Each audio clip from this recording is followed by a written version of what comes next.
Hikayat si miskin. Pada zaman dahulu, hiduplah sepasang suami istri yang terlantar di negeri antah berantah, dan keduanya sangat dibenci orang. Setiap kali mereka mengemis di pasar dan kampung, mereka dipukuli dan diusir hingga ke hutan. Oleh karena itu, mereka tinggal di hutan dengan memakan batang kayu dan buah-buahan. Setelah beberapa lama, maka istri si miskin pun hamil 3 bulan lamanya. Sang istri ingin sekali memakan buah mangga yang ditanam di taman raja. Maka suaminya itu pun terketukkan hatinya tak kala ia di keinderaan menjadi raja tiada ia mau beranak. Namun sekarang ia akan memiliki anak dan berkata, "Istriku, apakah kamu ingin membunuhku? Apakah kamu tidak tahu tentang masa lalu kita? Jangan meminta sesuatu. Kita tidak bisa mengambil buah mangga yang ada di taman raja." Setelah istrinya mendengar perkataan suaminya itu, ia semakin menangis, lalu suaminya berkata, "Diamlah istriku, jangan menangis. Aku akan mencari buah mangga itu dan memberikannya kepadamu." Istrinya pun berhenti menangis. Lalu si miskin pergi ke pasar mencari buah mangga. Setelah sampai di pedagang buah mangga, ia ragu untuk meminta buah mangga karena ia takut orang akan memukulinya. Pedagang buah mangga pun bertanya, "Hai miskin, apa yang kamu inginkan?" "Jika Tuhan mempunyai belas dan kasihan, berikanlah saya sebiji buah mangga yang sudah busuk, Tuan." Orang yang ada di pasar pun menjadi iba karena mendengar kata-kata si miskin itu.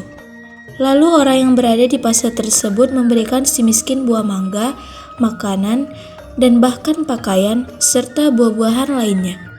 Si miskin pun heran karena biasanya ia diusir, dipukul, hingga dilempari kayu dan batu.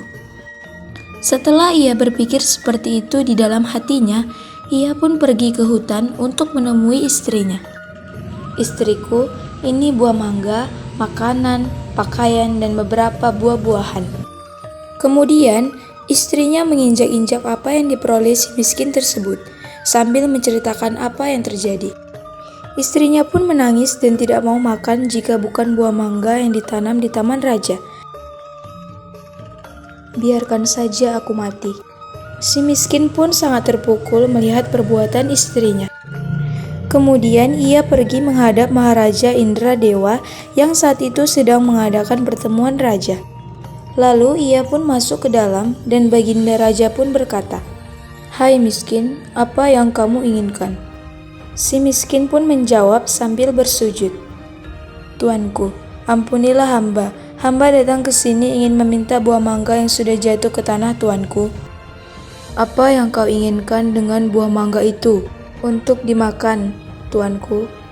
"Tolong ambilkan setangkai buah mangga untuk si miskin ini." Kemudian diambillah buah mangga tersebut untuk si miskin yang sedang sujud kepada Baginda Raja. Setelah itu, si miskin pun berjalan pulang ke rumahnya. Setelah dilihat oleh sang istri akan si miskin datang membawa setangkai buah mangga, ia pun tertawa senang sambil memakan buah mangga tersebut. 3 bulan kemudian, sang istri menangis ingin makan buah nangka yang ditanam di taman raja.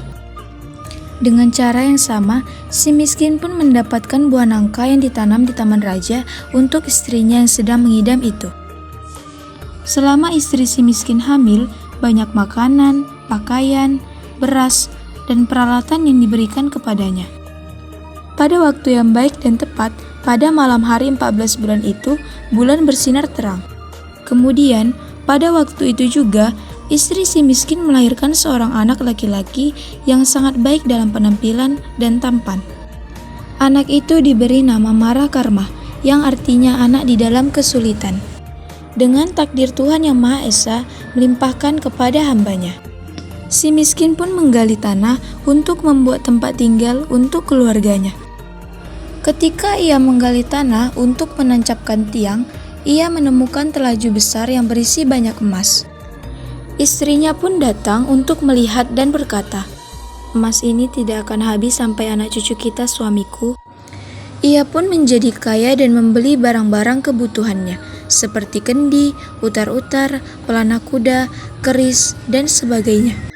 Setelah kembali dari membeli barang-barang tersebut, ia mandi dengan jeruk nipis, menimang anaknya dan berseru, "Jika engkau sungguh-sungguh anak dewa yang ingin menerangkan wajah ayahanda ini, biarkan negeri di hutan ini menjadi negeri yang lengkap dengan kota, parit, dan istana serta menteri, rakyat dan semua raja-raja besar." Terkabullah permintaan itu, dan si miskin menjadi raja dan berganti nama menjadi Maharaja Indra Angkasa, dan istrinya berganti nama menjadi Ratna Dewi, dan negeri itu dinamakan Puspasari.